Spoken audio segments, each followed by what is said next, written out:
خطیب ملت مولانا کوکب نورانی پاروی صاحب ہمارے ساتھ موجود ہیں. مولانا صاحب السلام علیکم. علیکم السلام ورحمۃ اللہ وبرکاتہ. ماہ رمضان کا پہلا جمعہ آپ کو بھی اور تمام حاضرین و سامعین کو مبارک. خیر مبارک.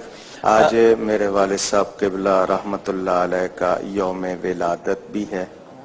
یکم رمضان سیدنا غوث پاک کا یوم ولادت اور 2 تاریخ میرے والد گرامی کی. تو میں سب سے یہی کہوں گا کہ میرے ساتھ اس دعا میں شریک ہو جائیں کہ اللہ تعالیٰ ان کے درجات بلند فرمائے. آمین آمین.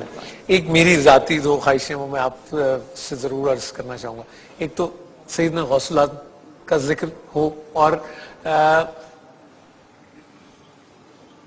آپ کے والد گرامی شفیق قاروی صاحب کا ایک واقعہ جو آپ میں چاہوں گا کہ بڑا کم ہوتا ہے. سب بڑی کم ایسے موقع میسر آتے ہیں اور مجھے اس بات کا بھی دکھ ہے, میں یہ آپ سے بھی شیئر کرنا چاہوں گا خواتین حضرات, کہ ہم کہیں نہ کہیں آ کے کسی دن کا انتظار کر رہے ہوتے ہیں شاید اپنے اکابرین اپنے محسنوں کے ذکر کے لیے. بات اس سے کہیں آگے کی ہے. نام صاحب ہم لوگ قرآن کریم پر یقین رکھتے ہوئے اتنا مانتے ہیں کہ جتنی نسبت محترم ہوگی اتنی شے محترم ہوگی. سبحان اللہ سبحان اللہ. بات میرے خیال میں نے نسبت بالکل ٹھیک. وَاتَّخِذُوا مِن مَّقَامِ إِبْرَاهِيمَ مُصَلًّى. حضرت ابراہیم علیہ السلام کے کھڑے ہونے کی جگہ کو مصلی بناؤ. مقام ابراہیم, مقام کہتے ہیں کھڑے ہونے کی جگہ کو, یعنی سجدہ اللہ کو ہی ہوگا مگر ماتھا وہاں رکھو جہاں کسی میرے پیارے کے قدم آئے. سبحان اللہ. نسبت. ہم اتنا جانتے ہیں کہ اللہ تعالیٰ کو کسی کی کسی طرح ضرورت حاجت نہیں ہے. وہ تمام اغراض ضرورتوں سے پاک ہے. مگر ہم یہ بھی مانتے ہیں کہ ہم بندے ہیں اور ہمیں حاجت بھی ہے, ہمیں ضرورت بھی ہے. تو اللہ تعالیٰ نے ہمارے لیے مہربانی فرمائی کہ ہمیں اپنے پیارے عطا کر دیے سبحان اللہ, جنہیں ہم اولیاء اللہ کہتے ہیں. اولیاء جمع ولی کی, ولی کے معنی دوست, پیارا, مددگار. نسبت ہے اللہ کی طرف. ولی اللہ تو کیا مطلب, اللہ کا دوست, اللہ کا مددگار. اللہ کو تو ضرورت نہیں ہے تو ہمارے لیے اس نے بنائے ہیں. ورنہ میرا سوال ہوگا کہ نبی ولی رب تعالیٰ کو میں سن نہیں سکتا.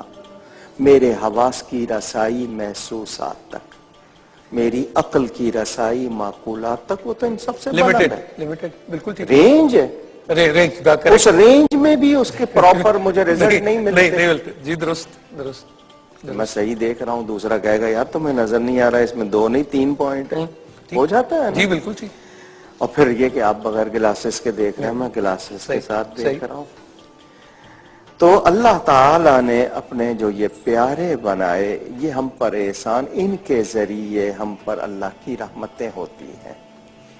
میں یوں کہوں کہ یہ اللہ تعالیٰ کی رحمت کے دروازے ہیں. واہ واہ, بہت خوب. اللہ تعالیٰ کی رحمت کے دروازے ہمارے لیے. ٹھیک. ان میں حضرت سیدنا غوث اعظم, جن کا نام نامی سیدنا شیخ عبد القادر جیلانی حسنی حسینی رضی اللہ تعالیٰ عنہ, یہ وہ ہستی ہیں نبی کریم صلی اللہ علیہ وسلم کے تقریباً 450 سال کے بعد گیلان میں پیدا ہوئے اور پیدا ہوتے ہی روزے رکھے. یکم رمضان آپ کی تاریخ ولادت. کھایا پیا کچھ نہیں. پورے گیلان میں مشہور ہو گیا, سیدوں کے ہاں ایک بچہ ہوا ہے جو روزے رکھتا ہے. اللہ. تو آپ کی والدہ نے اپنے شوہر سے ذکر کیا, یہ بچہ دن بھر کچھ نہیں کھاتا پیتا, ادھر غروب آفتاب ہوتا ہے دودھ پی لیتا ہے, تو مجھے لگتا ہے روزے رکھتا ہے. تو انہوں نے کہا تعجب کی بات نہیں, اس کی ولادت سے کچھ عرصہ قبل نانا جان رسول اللہ صلی اللہ علیہ وسلم کی زیارت ہوئی مجھے. آپ نے فرمایا اے ابو صالح, اللہ تجھے ایک بیٹا دے گا جو میرا بھی بیٹا ہوگا. جس طرح میری شان نبیوں میں بلند ہے اس کی شان ولیوں میں بلند ہوگی. سبحان اللہ سبحان اللہ. تو یہ اولیاء کے سردار، غوثوں کے غوث، غوث کے معنی فریاد رس، جس کے سامنے اپیل کی جائے اور وہ اپیل سن کر آپ کی ہیلپ کرے تو فریاد رس کہتے ہیں. اللہ تعالیٰ نے انہیں ہمارا غوث بنایا ہے. ہم یہ نہیں کہتے وہ خود سے غوث ہیں، رب نے ان کو ہمارا غوث بنایا. ہم ایک دوسرے کی مدد کرتے ہیں، ہمیں حکم دیا ہے کہ ایک دوسرے کی مدد کرو، تعاونوا علی البر والتقوی. تو ان سے اللہ تعالیٰ کی مدد ظاہر ہوتی ہے. اگر اللہ کی مدد ایک کومپل سے، پتے سے، بھئی اس جڑی کو کھا لو، اس میں بڑی قوت ہے، ٹونک ہے، یہ فلاں بیماری کے لیے شفا ہے. تو شفا رکھنے والا کون ہے؟ اللہ تعالیٰ. تو جس نے جڑی بوٹی میں شفا رکھی اس نے اپنے بندے میں بھی رکھی ہے. تو یہ ہماری الجھاؤ ہے. اگر ہم دور ڈاکٹر کر لیں، سرجن کے ہاتھ میں شفا جو ہے نا جی، کہتے ہیں بڑا اچھا ڈاکٹر ہے، کس نے دی؟ یقیناً اسی. بھئی دوا، وہ کام دوا لکھنا ہے، شفا دینا نہیں. بالکل ایسے. حالانکہ ہم اس کو جا کے کہتے ہیں مجھے ٹھیک کر دے. جی جی جی جی. اس پہ کوئی فتویٰ نہیں. جی نہیں، آپ بالکل درست فرما رہے. تو مجھے ٹھیک کر دے. اللہ کے پاس جانے سے بچا لے. اگر میرا اللہ کے پاس بالکل ٹھیک. حالانکہ کہتے ہیں نا غیر اللہ کے پاس نہیں جانا چاہیے، اس غیر اللہ کے پاس جا کے کہہ رہے ہیں اللہ کے پاس جانے سے جی. کیا ہے؟ انسان اگر غور کرے تو سمجھ آ جائے. سیدنا غوث اعظم کا ایک لقب ہے محی الدین. محی الدین بھی پڑھتے ہیں. انہوں نے دین کو زندہ کیا اور حضور صلی اللہ علیہ وسلم کی امت پر وہ احسان کیے کہ آج آپ سمتوں میں چلے جائیے، میں حیران ہوں، زبان نہیں ہے ان کی ہماری، کلچر ان کا ہمارا نہیں ہے، مگر غوث پاک کو سب جانتے ہیں. کناروں پر، سمتوں میں. میں آپ کو ایک بات بتاؤں، میں سفر کر رہا تھا جہاز میں، کتاب تھی ہاتھ میں، تو اس میں لکھے ہوئے تھے لوگوں کو کھانا کھلانا، لوگوں کو ان کی مدد کرنا، اس موضوع پر تھی.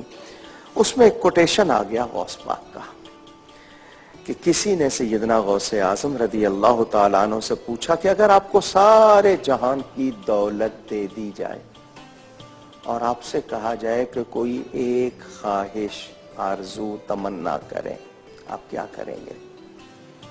تو ان کو سوچنے کے لیے ٹائم نہیں چاہیے تھا کہ مجھے مہلت دو، سوچ کے بتاؤں.